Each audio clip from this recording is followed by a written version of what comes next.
الحمد لله وكفى وسلام على عباده الذين اصطفى. أما بعد فأعوذ بالله من الشيطان الرجيم. بسم الله الرحمن الرحيم. فرض رسول الله صلى الله عليه وسلم زكاة الفطر من رمضان ساعا من تمر وساعا من شعير على العبد والحر والذكر والأنثى والصغير والكبير من المسلمين، وأمر بها أن تؤدى قبل خروج الناس إلى الصلاة، أو كما قال عليه الصلاة والسلام. زما عزتمندو قدرمندو الله جل جلاله وموتا باندې یو غټ فضل وکړو چې د رمضان مبارک میاشت ډېر په خیر او خیریت سره په موتا باندې تېره کړه او باقي یو دوه درې ورځې پاتې دي. نو ډېر د مبارک میاشت وه او ډېر د فضیلت والا میاشت وه.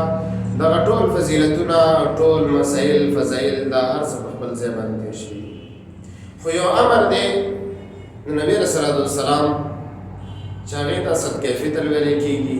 نو راځئ نن به دا ښایو چې صدقې فطر وایي څه ته او صدقې فطر نه مقصد څه شی دی او صدقې فطر چاله ورکولی شي او څومره به ورکوي.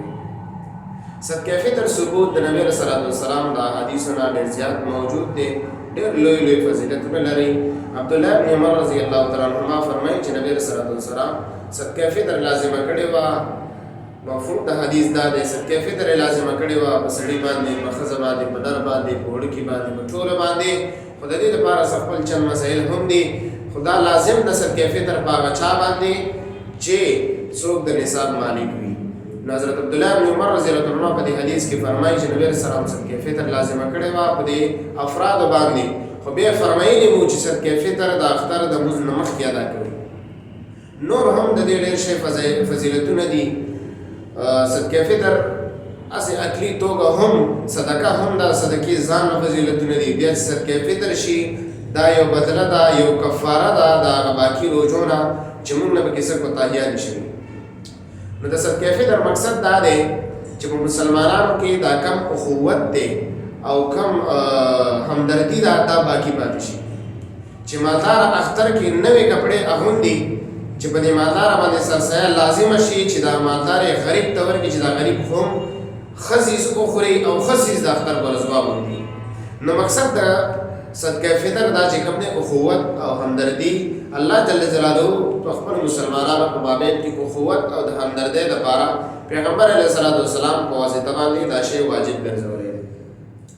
درېیمه خبره دا ده چې صدقې فطر په چا باندې لازم دی. صدقې فطر په هغه چا باندې لازم ده چې چا باندې زکات لازمي او چا سره نصاب مکملي. د هغه نصاب څلور شیونه دي چې سونه ده، چاندي ده، مال تجارت دی او نقدي ده. د دې دپاره څه خپل مسایل دي هغه په خپل وخت کې تېر شوي. څلورمه خبره دا ده چې د دې مصرف څوک دی او دا به ورکوي چا. مصرف د دې چې کوم دی هغه سړی دی کوم چې د زکات مصرف دی چې هغه اته افراد دي. په هغې کې مسکین دی، فقیر دی، مسافر دی، مؤلفة القلوب دی، دا ټول وغیره دې له به چې کوم دی ورکوي. خو لنډه به یې داسې ووایو چې هر هغه چا له به یې ورکوي چې په هغه باندې په خپله باندې زکات واجب نه وي. هغه د دې مستحق دی چې بیا تا نه سرسایه هم واخلي او هغه د دې مستحق دی چې بیا تا نه زکات هم واخلي. او پنځمه خبره دا ده چې د دې د ادایګۍ وخت څه شی دی.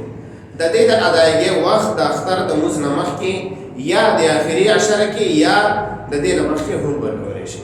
علماو لیکلي دي احادیثو نه هم د ډېرو نه دا معلومیږي چې د اخوت او د همدردۍ تقاضا دا ده چې دا خو په سړي باندې هسې هم لازم وي. خو دا د په اولنۍ یا په دویم عشره کې ورکړی شي چې دا غریب چې دا څوک مستحق دی چې هغه خپلو بچو ته په دې باندې د کور اسباب، کپړې، خوراک وغیره دا په دې باندې برابر کړي. نو مصرف یې چې کوم دی معلوم شو او وخت خو یې دا دی چې د اختر د مونځ نه مخکې دې ورکړی شي. خو که چېرې د اختر لمونځ نه مخکې نه ده ورکړې، اختر مونځ ته چې راوځي نو دا هم په سننو کې ذکر شوي دي چې دا هم سنت دي چې د اختر د مونځ نه مخکې دې صدقې فطر ادا کړي. خو که چېرې د اختر د مونځ نه مخکې دا ادا نه کړه نو د اختر د مونځ نه بعد دې ضرور به ضرور ادا کړي. شپږمه خبره دا ده چې صدقې فطر دپاره نصاب څه شی دی. د صدقې فطر دپاره نصاب په غنمو کې جدا دی او د غنمو نه علاوه نور کجوري کشمش دا جدا دي. شریعت د دې مقدار په سواع سره ذکر کړی چې په غنمو کې نصف سواع دی او د سواع مقدار 3.5 کیلو دی، نو په غنمو کې مقدار 1750 کیلوګرام راځي چې دا تقریبا په کم 2 کیلو راځي.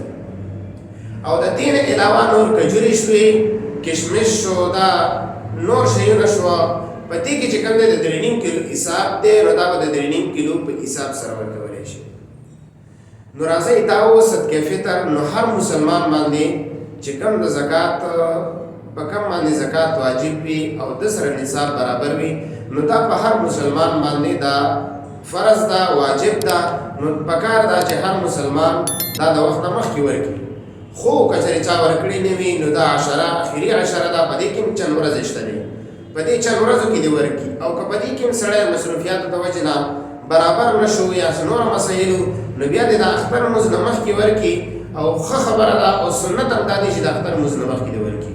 خو که د اختر لمونځ نه مخکې ورنه کړه، د اختر لمونځ نه بعد دې ضرور باندې ورکړي، ځکه چې دا د ده په ذمه باندې لازم ده، ادا کول په ده باندې لازم دي، دی به لازم دي، دی به ادا کوي چې هر کله وي. نو ښه خبره دا ده چې د اختر لمونځ نه مخکې دې ورکړي، سنت به هم ادا شي او ذمه به هم فارغه شي. والسلام.